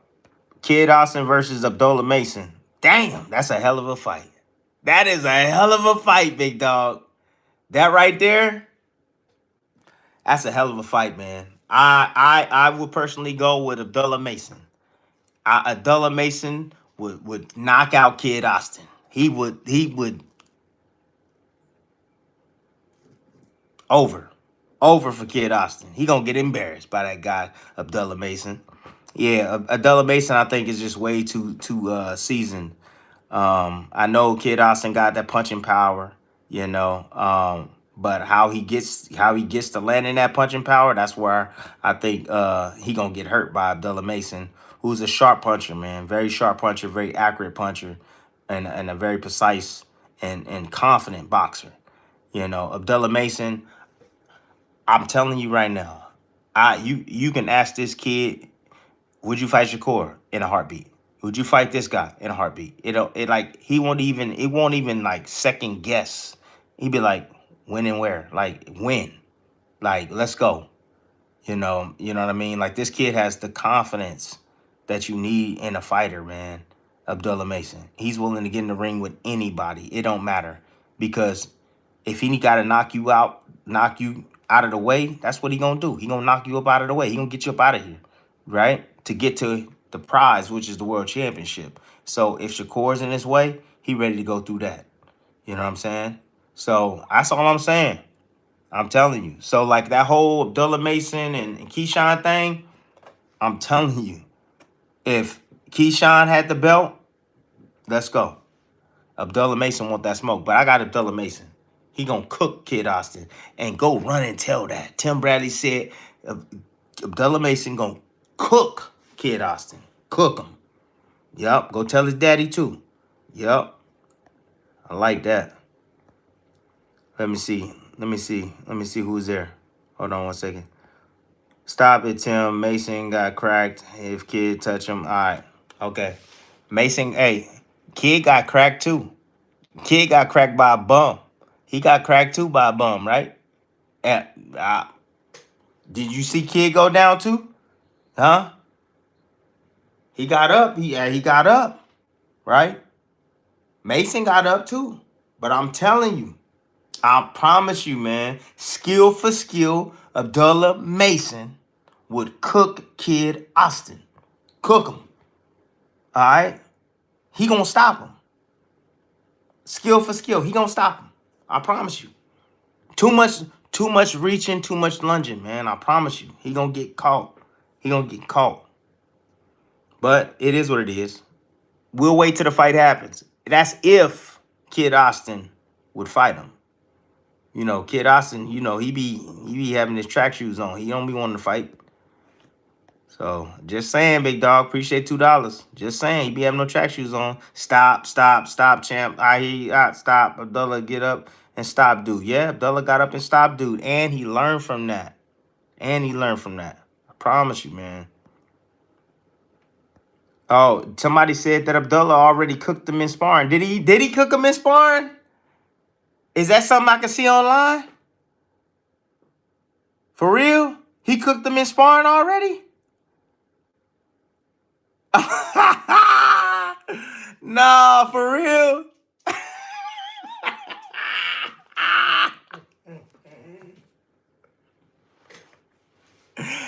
crazy. Oh man, come on, Bronny. Come on, man. Oh, a dude said badly.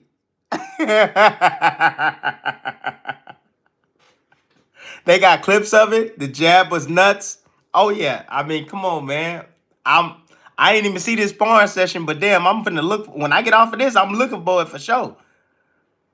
Because I can see both styles and I'm like, uh he not disciplined enough. Kid Austin not disciplined enough. That's what it is. He's explosive. He'll be dangerous the first couple of rounds. But you just gotta be cautious. Gotta be cautious. He said he got cooked. You know, guys, it's just sparring. It's just sparring. You know, it's different when you have the smaller gloves on. It's different when you got no headgear on. It's different than those bright lights. You know what I'm saying? Kid Austin in his moment of doubt, when everybody doubted him, Kid Austin, let's give him praise. Hey, he stepped up. He did exactly what I thought he was gonna do. He cooked the hell out of that boy just recently. Cooked him like bad, right? When everybody thought that the old veteran was gonna cook him. So look, he a beast too. He's a beast, yeah. But Abdullah Mason, he a beast too. So sparring is sparring. Yep, that's true. Hey, I ain't gonna lie. I've got my ass whooped in sparring by different guys. Farmer, yeah, you right. Farmer, that boy Farmer, he cooked him up. But I got my ass whooped several times though. I ain't gonna lie. But in sparring, come on, that happens because look, you got to understand when you in camp, it's so much going through, man. You're going through so much. There's so many different training sessions and stuff like that. You get these fresh guys coming in, they ain't got nothing to worry about, and they just come there to do a job. You know what I mean? You be tired. You losing weight, right? You're training 3-4 times a day, like, you know what I'm saying? And you doing it on a day-to-day basis, man. Like, sometimes these guys get in there and they get the best of you. Yeah. But in a 12-round fight with our shirt off and small gloves, kill, man, easy work. Easy work, you know? So that's just what it is. But I just thought it was funny because we was talking about it, and I'm saying that, hey, no, I just saying that Mason can whoop his behind, but then somebody just said, like, yo, they sparred and he already whooped his behind. So I just thought that was funny. Yeah. But hey, let's see, but everyone, Duck Kid versus Farmer, I tweeted that he would stop him. You did? Doubted Kid, yeah. They did. They did doubt him. Yep. Let it be known. I sure did.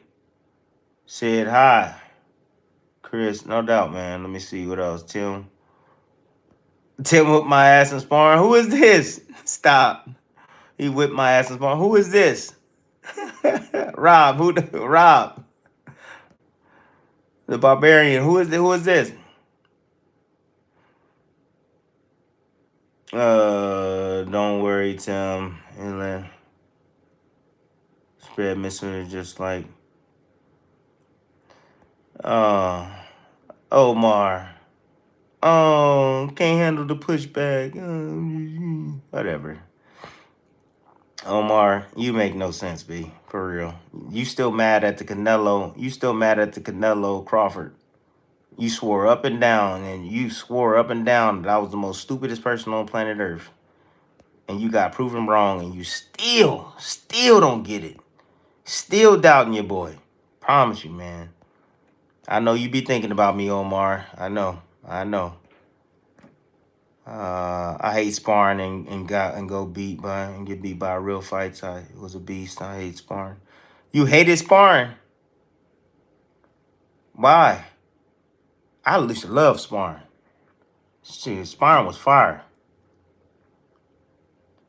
Prepare for the specific training is sparring. Stop it, talk. I don't know. Yeah, I don't know, man. Some of y'all be typing and some of the stuff don't be making sense. Tim Abdullah Mason over here at Super Bad in Detroit preparing for Sam Noakes. Hey, how is Mason looking? I know he looking sharp as hell. He over there preparing in Detroit. Yeah, I know he looking sharp, man. Privilege of meeting you and your fam at Roscoe's. Damn, I met you at Roscoe's for real. Woo! Back in the days, I think it was after the Manny fight. Thanks for your contribution to boxing. I appreciate you, man. Yeah, Mark, appreciate you, man. No doubt. Yeah, Abdullah Mason over here. Okay. Let me see what else is going on over here, man. Well, guys, I've been on this joint, what, almost an hour and a half, man. It's been a long ass time. Would you fight Marquez again, Tim? Yes, I will fight Marquez again. An exhibition. Not fight him. Exhibition. Play. Tim. But dude can box, bro. No, I didn't have a whole lot of power. I had respectable power, though. I stopped Brandon Rios with a body shot. Hey, I had some respectable power. I didn't have no power like Tank Davis, but I did have. I had a heart. I had cojones, and you know I had stamina for days, and I had some boxing skills, man. But I was more of a strategist. I find your weakness and exploit it. Yep, and that was all through studying film. That was all. It was all through studying film. I had a great team around me. Great conditioning coach. You know, my father was always there to push my defense, you know, keep my head movement going, you know. Yup. Be aggressive with your defense. Your offense would improve. Yup. You get aggressive with your defense. Listen to me. If you get aggressive with your defense, your offense should improve. It will. All right. Because the more punches you can make slip or get underneath, those are countering opportunities for you. How did I train to get the stamina that I got? That's a great question. So how did I train? So I always train for, look, this is how I got to where I was at. So at the beginning of my professional career, I was always training for 12 rounds. That's how I got to the stamina that I got to. You know what I'm saying? It was just all a buildup. So I immediately started running 5 miles and started running 5 miles a day. You know, I'm going 4 rounds, but I'm running 5 miles a day, right? Most people going 4 rounds, they probably run 2.5, 3 miles every day. But I was like, nah, I need more stamina for later. I'm preparing for 12 rounds later. You know, when I would spar, you know, 6, 7 rounds, you know, for a 4-round fight, sometimes 8 rounds, right? And as I go 6, if I'm going 6, then I'm sparring, you know, 8 to 10 rounds, you know what I'm saying, a day. So I just would elevate, you know, and grow and can just continue to push the threshold, man, and my ability and press my lungs. And then little by little, you start adapting and you started like, you know, researching things and researching other fighters and researching other methods of training. You know, you start sprinting, you start doing interval training, then shit, you start adding on swimming and the list goes on. You just find different ways to work your cardio, work your legs, work your lungs, work your strength, and also this, because the harder you train, this is going to be stronger. You know, this is going to be stronger. It's inevitable. It's going to happen because you're training. You know, you're working harder than everybody. You know you're working hard. You know it's taking a lot out of you. You know those days where you're feeling like crap, but you still like, hey, I gotta get up and go. I gotta go get this. You know what I'm saying? I want to lay in the bed right now, but I know I gotta get up and get this. You know, and that's gonna make this stronger. So that's how I was able to build it, man, over time, little by little. You know, your nutrition helps as well. So once you get in once you get in a great understanding of what makes your body tick, you know, because everybody is different. Trust me, there's no one size fit all when it comes to dieting and stuff like that. You got to experiment, try different things, different ways of dieting, and see what works for you. Just because it worked for me doesn't mean it's going to work for you, you know. And that's what boxing is. That's why they call it the sweet science. You know, it's part of it. You know, the band that can prepare the best way, you know, and can hold on to a lot of his vitals and essential body needs, you know, and get to the weight that he needs to get to, you know, and perform, you know, under those bright lights, right? Weigh in on the right weight.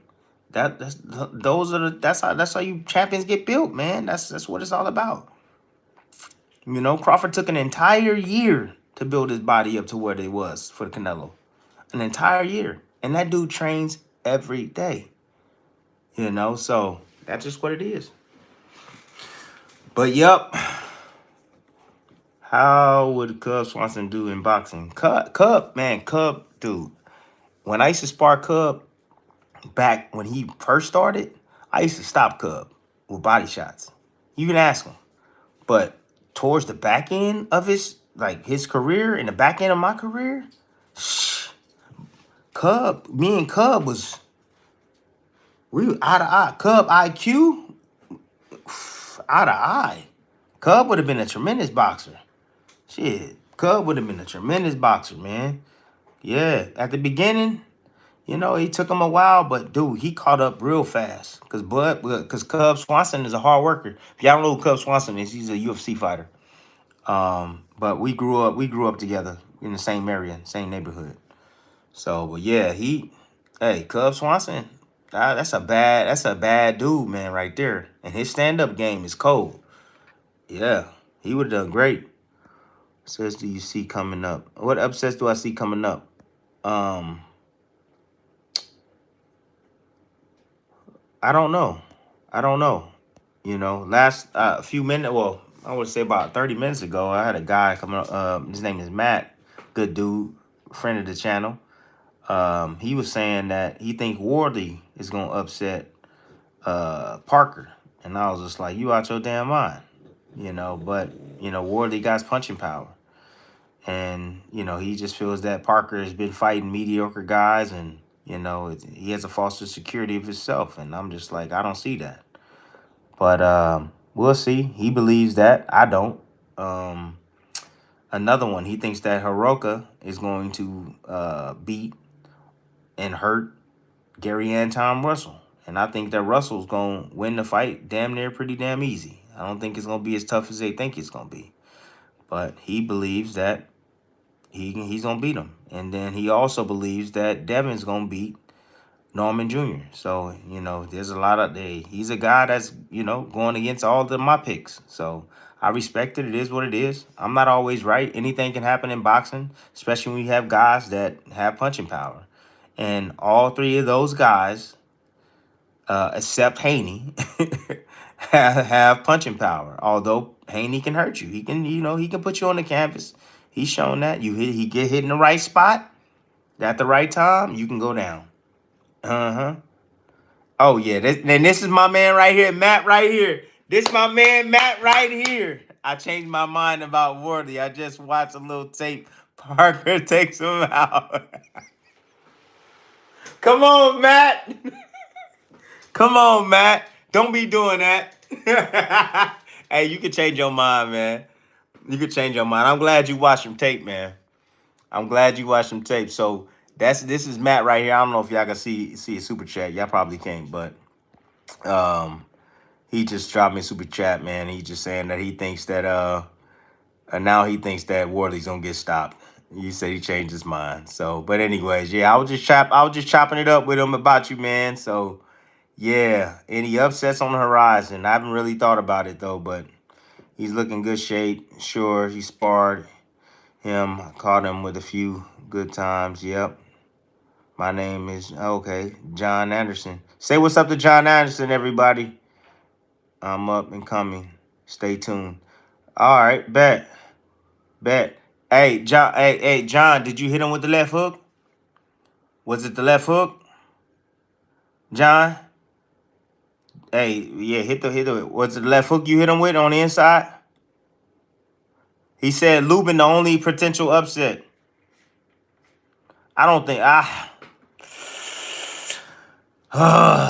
Lubin has a puncher's chance, yes. Yeah, Lubin definitely has a puncher's chance, but that's it. You think Benavidez is gonna beat Yard? Yeah. Yes. Yard got a puncher's chance. That's what he got, a puncher's chance. But I got Benavidez.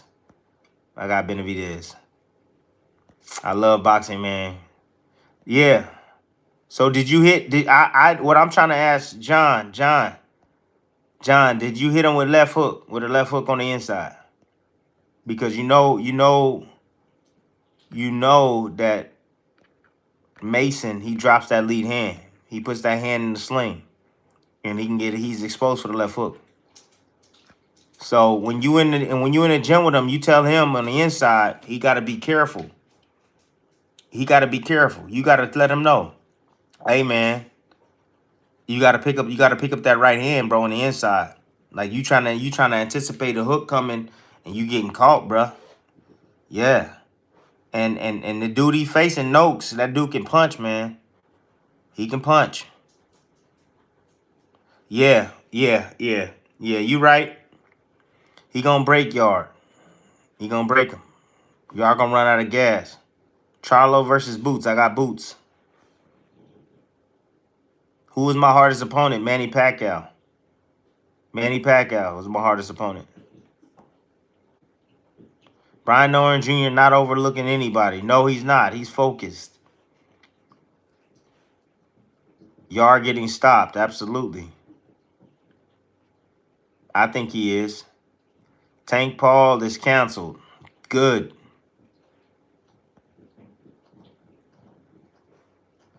Who Shakur should fight if T.O. doesn't? Damn, I don't know. Everybody ducking Shakur. That's crazy.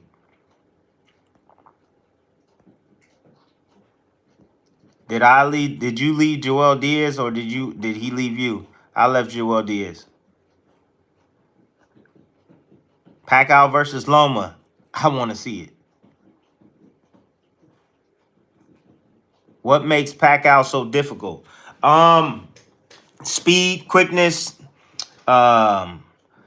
his explosive first step, the angles that he punched on was vicious, and every shot he threw hurt. Every shot he threw was hard. Yeah, that's a rare blend. His footwork is quick as shit. He made a lot of mistakes, but his quickness and his IQ was through the roof, and he was conditioned like a son of a gun. Yeah, he's probably one. I think he was the most. Yeah, he was the most conditioned guy I've ever been in the ring with. That's why it was so difficult. So with most guys, when you're fighting, most guys they'll start fast and then they start declining. Pacquiao, like he'll start fast and then he'll kind of even out and then he'll raise the tempo. You know what I mean? For me, like I'll start fast and I'll kind of start trailing, and I'll go up a little bit more, and then I'll kind of level off. Well, while I'm leveling off, Pacquiao is going up, straight up. You know, he can elevate his game.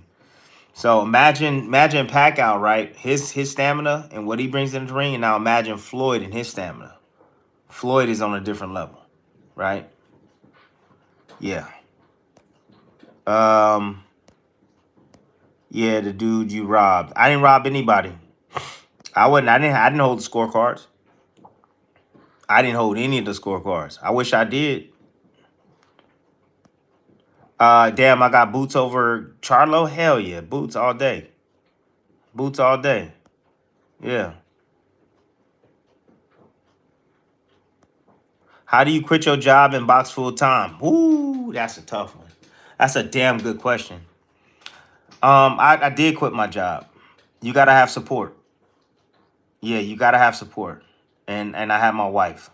You know, she wasn't my wife at the time. She was my girlfriend at the time. But when I did quit my job, um, and I went all into boxing, you know, things got real serious. I had 2 kids, you know, but she supported me. You know, my wife had a steady job. You know, I was fighting by, you know, 3-4 times a year. I wasn't making a whole lot of money, but it was decent money, you know, to help and contribute. Make sure your expenses are low. You know what I'm saying? Keep your expenses low. You know, like if you got a car payment and all that, pay the car off before you end up even thinking about doing something like this. But yeah, you got to have a support team. It's hard to do it by yourself, bro. So that's what I would say. But yeah, that was it. I trained, I think, to about my 13th professional fight. Then that's when I just said, hey, I'm done. I'm gonna walk away from my job. You know, I'm gonna go all into the sport. And once I did that and I had the support in the back end and support from my wife held it down. She was the breadwinner. And, you know, I was like, shit, we finna go to the top. You know, I was able to train more often. I was able to get enough rest, you know. But yeah, you gotta have support. You gotta have support. That's how you're able to do it, man. You gotta have support. All right. Who was the hardest puncher you fought? Hardest puncher was Ruslan Provodnikov and this dude named Antimani, African guy. How many rounds would you say you won against Pacquiao? 7. Um, thought it was that Ruslan guy. It was tough physically. Yes, it was a tough physical fight. That was probably my most physical fight of my career was Ruslan. Another one was against Lamont Peterson was a tough physical fight as well for me. Very physical. Shakur should fight Keyshawn. They're brothers. I don't think that's gonna happen. Who do I got? Shakur or Loma? I got Shakur. Lopez ordered to defend title, vacant title against Javante Davis. No, I haven't heard that. Any word on Pacheco? I haven't heard anything. That would be a great fight. What's your most underrated win you got in your opinion? Underrated win, in my opinion? Underrated win, I would say Junior Witter. Very underrated. He is a number 2 fighter behind Ricky Hatton. Ricky Hatton wouldn't face him. You know, another English guy. He should have fought him. Never fought each other because he was dangerous. You know, he was a switch hitter. So, you know, we talk about Crawford being a switch hitter. Junior Witter was known as a switch hitter with power, with hand speed, when a boxing IQ come from the English gym, the same gym that Prince Nassim came from. So he was a tricky fighter, and not a lot of guys want to get in the ring with him. And so with me, when I fought him, I beat him. I think that's a very underrated win in my career. Shakur should see Stevenson can chase another champ at 140 pounds if it doesn't happen. So I don't know. I'm orthodox, and yes, it was the left hook. Hey, John, we do this. This is what we do. Yes, we do this. Oh yeah, I knew it.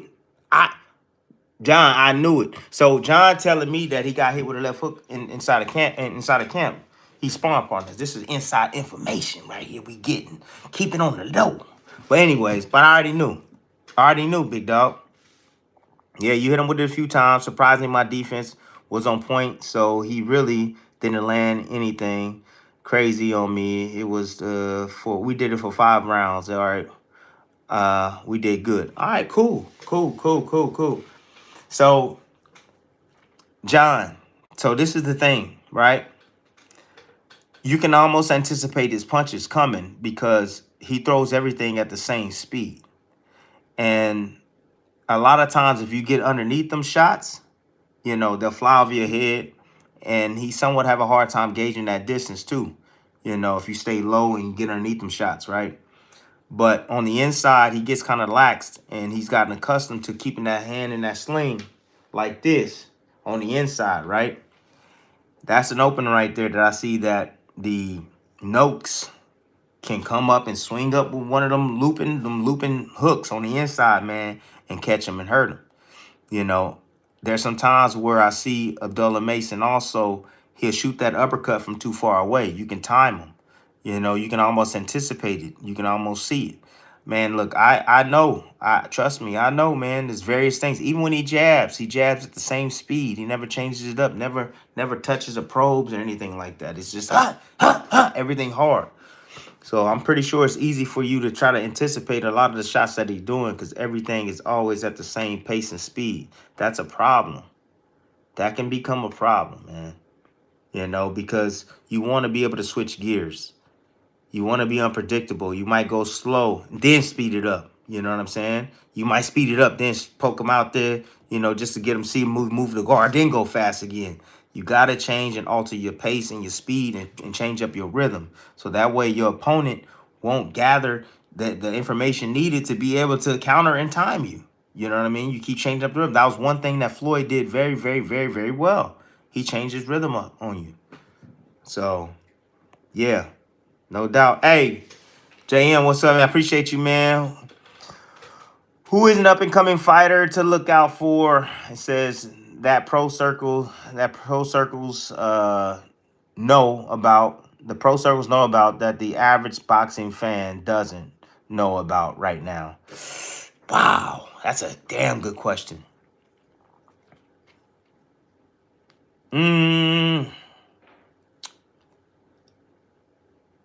Up and coming right now. I think a lot of the guys, I think everybody know all the up and coming guys. I like this little dude named Chop Chop. I like this little guy named Chop Chop. He's at the he's at the Robert Garcia's gym. I like him. I like Carmel Melton, Moten, or whatever you call him, Carmel Moten. I like Carmel Moten, excuse me. I like uh damn. Yeah, I don't know too many off the top, man, but I like Mercado, Ernesto Mercado. Do you know him? You know that guy? Ernesto Mercado? He fire. Yeah, I think he underrated. I think a lot of guys, I don't say underrated, but a lot of people don't really know too much about him. You know? Um, but yeah, man, that's a damn good question, man. Damn good question. Ernesto is nice. Tito is nice. Vargas. These are all the Emiliano Vargas. Yeah, yeah. All right, Abdullah gonna stop Noakes bad. It says Robert Merriweather. Merriweather. So these are chat. The chat is answering that question, man. Yeah. Tiger Johnson got a tough match coming up.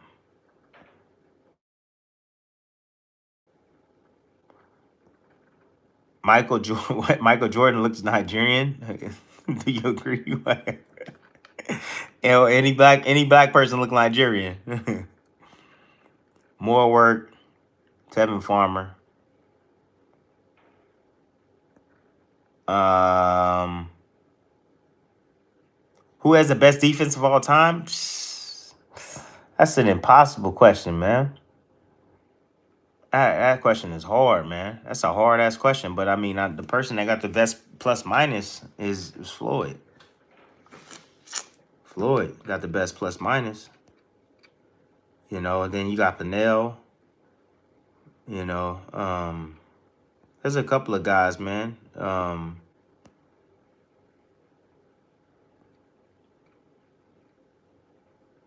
Mayweather, the defensive genius. Yes. Virgil versus Boots. Is it true that B Hop ducked Ward? Never heard that. Adrian Broner. Who's better, Inoue or Pacquiao? Pacquiao.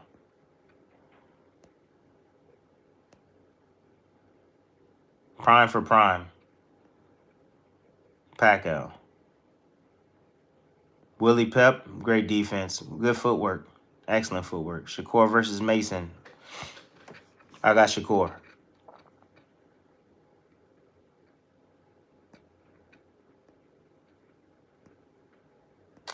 Pacquiao versus Tim again. Hell no. Was Canelo a paper champion? No, he wasn't.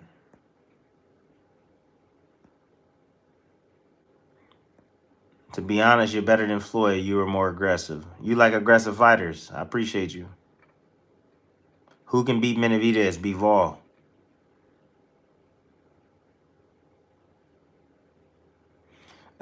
Is Earl Spence gonna piss or get off the pot? Man, you know it's all promotional stuff. I'm sure. I'm sure he's getting ready. Abdullah versus Shakur. Who you like? I like Shakur. Crawford defense is better than Floyd. I don't think so.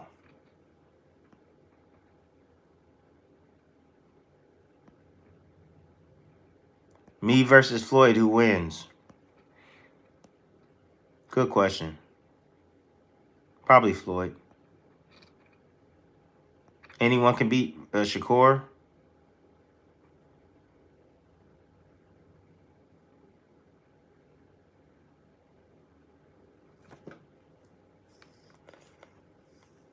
I'll tell you when I see him. When I see him, I'll tell you. But what I picked up with sparring Mason, he likes to use his feints for an advantage. Yep, to sneakily close the distance. Sneakily close the distance to be able to tee off on you, and was able to pick up on that being in there with him. Yeah, he inches his feet forward. I got you, big dog. I got you, big dog. Yeah, yeah. Yeah, he do know how to get his feet getting closer. Yeah, he do. With his feints. Yeah, and he constantly sliding them feet. And he does well when he punches in between, right? With shots. He punches well in between with shots. This the real deal. Favorite boxing voice for sure. I appreciate you, man. Who's the best lightweight right now? Best lightweight right now is Shakur Stevenson. Shakur. I think he's the best lightweight right now. My top 10, for real, I need time to think about that. Shakur versus Morataya. That's a damn good fight. I got Shakur, though. Morataya struggles with guys that have good feet. Anybody with good feet, he struggles against. Morataya is a power puncher. You gotta like to have his feet set. He's not. He's probably starting to learn that he needs to spar different styles, right? And get in there and start competing against boxers with feet, you know, and boxers with a really high IQ, you know. I think he's learning that now, especially after fighting Farmer. But as of right now, with the defense of Shakur, yeah, I got Shakur, you know. It's not gonna be easy though. It won't be easy. I think Raymond Morataya is a problem.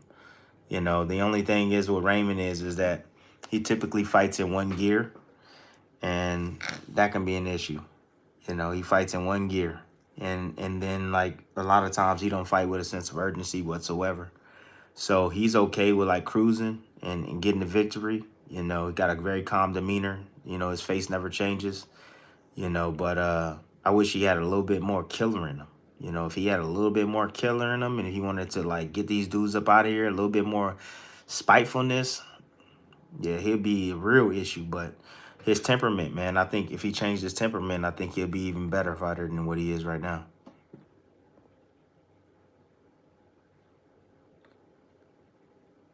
It says, who have you learned the most about boxing from doing your time at Top Rank? What do you mean, what I've learned most about boxing? Are you talking about the business side of things? Or are you talking about the actual, you know, sport itself? When I'm getting back in the gym, I don't know. I got to lose another 30, 40 pounds first. Ford versus Bam Bam. Bam Bam. Crawford is an offensive genius. Agreed. Pacquiao dropped Thurman. Yes, he did. Keyshawn Davis. Yeah, man. Well, anyways, guys, I've been on this joint for a minute. Any word on any new network deal with Top Rank? No words right now. Haven't got any word yet. No. Gary Anton Russell would beat Shakur. Not in my lifetime. Not in my lifetime. I don't think so. I would always want to see you in Koto.